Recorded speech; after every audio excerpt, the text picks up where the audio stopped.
I was actually diagnosed in my early 30s with Guillain-Barré syndrome, which is in the same category as MS or ALS. Your body attacks itself, it's autoimmune, and it eats the myelin sheath off your nervous system. So I was hospitalized for 4 months in Houston, and until I was able to be released. I was on life support for 7 weeks.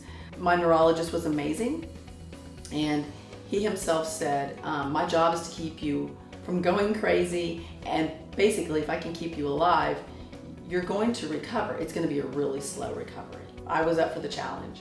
So a lot of us with this diagnosis 33% of us still die. A lot of us are left in wheelchairs, maybe on ventilators. I just want that to be my story. And I had young children, and I had a career and profession ahead of me. So I pulled out all the stops. As soon as I was released from the hospital, I couldn't walk. My bladder didn't work. I was off the ventilator, but I couldn't even feed myself. So it was a very slow progression to regain my life. But once I was home, I started with as many therapies as I could actually physically do. I did a different therapy every day. Everything from acupuncture to basic physical therapy. Learning to walk again was rough.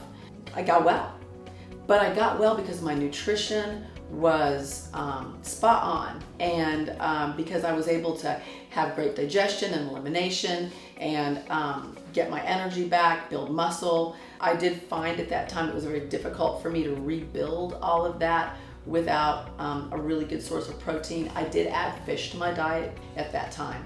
It was really hard trying to gain weight on just some sprouts. So, who's helping you through this? Like, what kind of help did you get? I had a lot of different clinicians. I mean, I had a neurologist here in Austin that managed some of my care, but so I did PT, OT, speech therapy. I had to do all that. I had to learn to do all that again. I incorporated acupuncture, colon hydrotherapy. I did a lot of body work, a lot of different types of deep tissue work and therapy that went a whole lot deeper than just a basic physical therapy, than PT. I took a lot of different herbs and nutrients, a lot of supplements, and slowly progressed until I started to get my life back. What parts of your body you didn't have access to? Like you couldn't, when you got released from the hospital? When I was released from the hospital, I could sit up on my own, but I couldn't walk, and I had no grip, and I couldn't really lift my arm. It was too heavy. I could breathe and I could digest my food.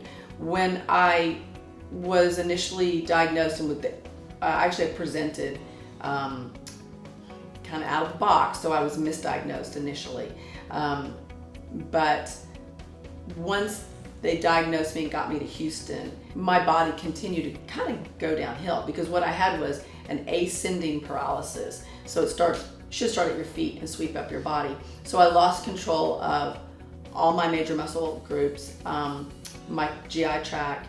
My heart was fine and my kidneys were fine, but everything else was compromised. So I couldn't open my eyes and I was completely paralyzed. So I could hear. Could you speak? No. I couldn't move anything voluntarily. What was like the first thing that started to happen? So, within 48 hours of ingesting some shellfish, which I think is what tipped me over the edge, along with some other things that was going on in my life, I lost the ability to breathe on my own.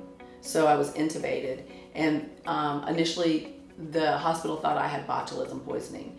So they flew in the anti-serum for botulism out of Atlanta, and if they give you that, they have to wait. They can't do anything else or any more testing. They have to wait to see if that's effective, and it wasn't because I didn't have that. Finally, I started to present properly, and they diagnosed me with Guillain-Barré syndrome, which is ascending demyelinizing polyneuropathy. So, it's a mouthful, but it's definitely no cakewalk to get through. There's a chronic form and an acute form. And I had the acute form. It hit me really hard, and if I hadn't had access to a ventilator, it would have killed me. And, then other things happened. My body spontaneously bled out internally. I rejected drugs that they gave me. I got infection after infection. You're kind of locked in your body. And So I did respond to the amazing therapy and acute care that they gave me at the hospital in Houston. So we're certainly not at all opposed to Western medicine that can save lives. If you're splatted in the street, you really don't want to go to your local herbalist. You really want to be at the hospital, so they can put you back together. It's chronic care that I feel that our country doesn't lend itself to. What are we supposed to do with the lady that's been diagnosed with fibromyalgia, so she's got pain all over, and RA, so her joints hurt, and migraine headaches, and her cycle's all jacked up, and do we just medicate for every single one of those and then not know what medication is affecting other medications, and now you've got compounded problems? That's more what we address with our chronic patients, putting them in a position where that patient can actually heal, because your body's always wanting to heal itself, always. When my body was hit so acutely, all it wanted to do was get well. So if they could put me in a situation like on a breathing machine, my body wanted to eventually breathe on its own. So eventually I was able to be loose of the ventilator. That was an amazing day. The next thing is, gosh, can I talk? Can I read? Can I write? Just getting all of my faculties back. So I've been down that path. So when we have patients that come in and they are sick, they have these diagnoses written on paper and they feel hopeless, I can say, you know what, I've been there. And I understand how it feels to hurt and not be able to sleep and not be able to breathe and not be able to even roll over in bed just get comfortable. I understand what it's like to live every 4 hours on narcotics from one dose to the next just to manage your pain till you can get enough healing till you can be rid of those kind of prescriptions. Alternative therapies that I did helped my allopathic therapies work better, and I didn't have to take them as long. Oh, wow. I did all of it at the same time, as much as I could.